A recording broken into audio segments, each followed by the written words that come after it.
great. Sounds rolling. I am Carol Colleran, and we are here out of respect to the older adult in this country and around the world that need our love and our attention directed at their issues and their addictions. Carol's vision for the older adults has changed how we do treatment. But I think there's something even more important that we don't mention as often. It has changed the way families think about their older parents, their grandparents, aunts and uncles. Because at one time, when you had an alcoholic grandmother, an alcoholic father, they ended up in a nursing home to die. This all started with my daughter Kathy, who was diagnosed with ovarian cancer at age 23. I ended up having her in hospice at home, where I took care of her. She lived for 15 months, and just a few days before she died, she said to me, "Mom, I had a vision, and there is something that you're meant to do. There's a message that you're meant to give, and I don't know what it is, but I do know that it starts with you going back to school and become an alcohol and drug counselor."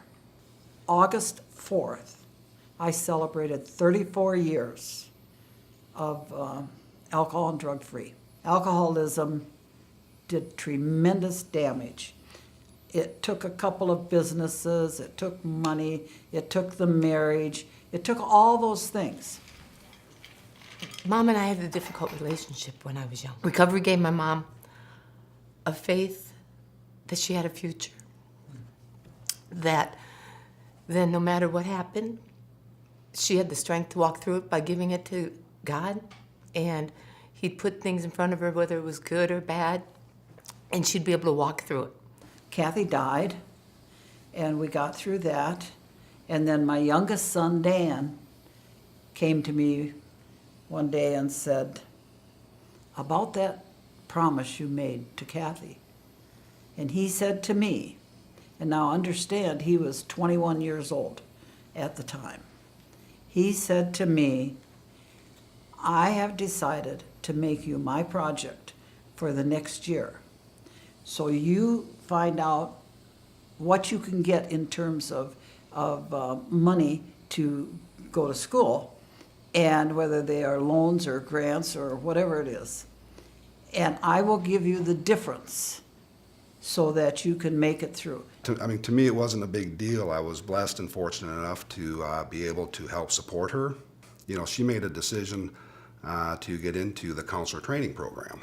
I enrolled in the classes. I started school, but I was the oldest student. I had grief up to here. A month into school, I was in the unit office of the patient unit, and my oldest son, Jay, called me and said, "Mom, Dad just died." At the time, I thought, I can't go through another funeral. I can't pick out another casket. But you know what? You do. You pick up one foot and put it in front of the other, and you walk through it. And I did that, and I got through school. Hazelden hired me. I went to work at Hazelden in Minnesota. Well, 2 years later, I was asked by Hazelden to go down to Hanley Hazelden in West Palm Beach as clinical director. And that was the start of it. That was the start of my watching and observing the patients. And when I saw what was going on with the older adults, I realized we need to take a look at this. What I saw, and it took a while for me to get it in my head, this is not working. At the very beginning, we thought that the primary issue with older adults would be grief. But what we quickly discovered is that it wasn't grief, it was shame. A deep felt shame because they did not grow up in the self-help movement. What they thought alcoholics were were the winos in the gutter. I dealt with administration and I explained the situation. We aren't doing it. We're not making it with our older adults. They need a special program. They need special attention because their issues are different, their needs are different.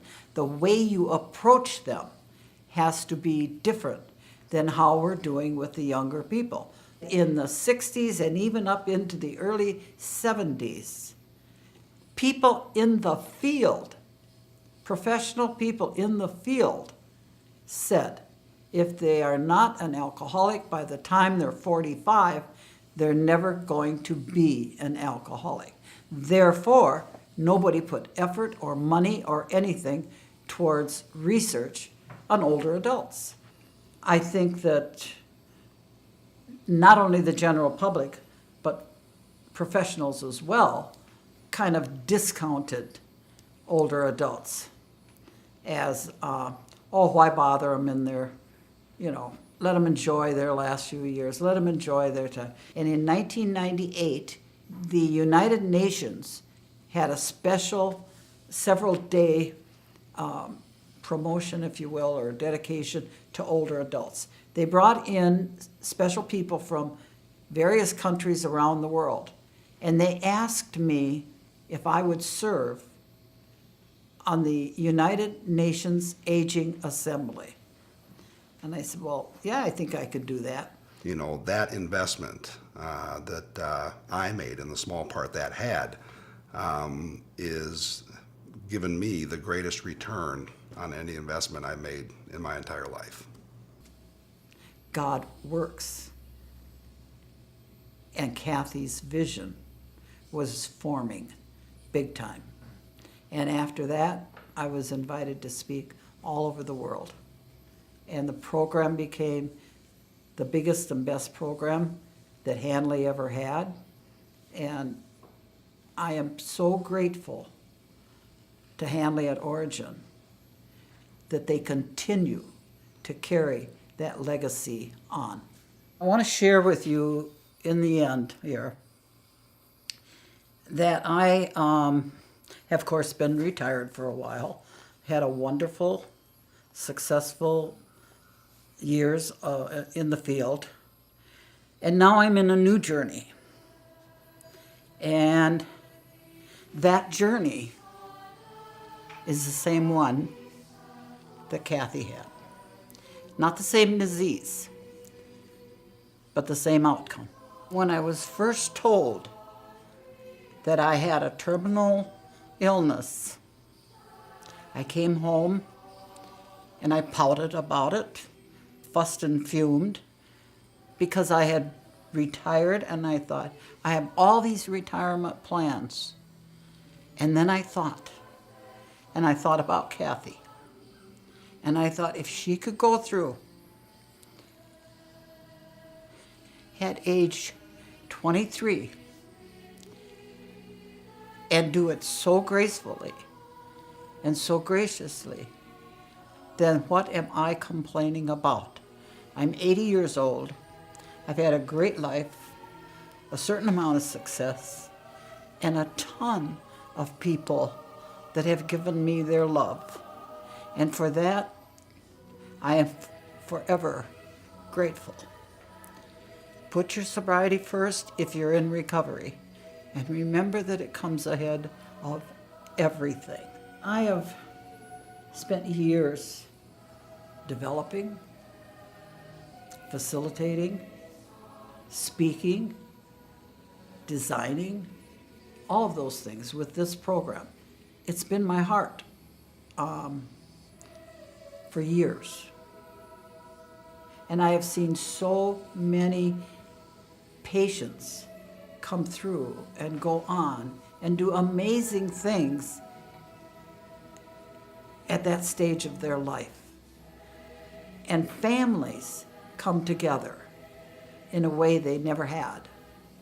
And grandchildren getting to know grandparents in a way they never did.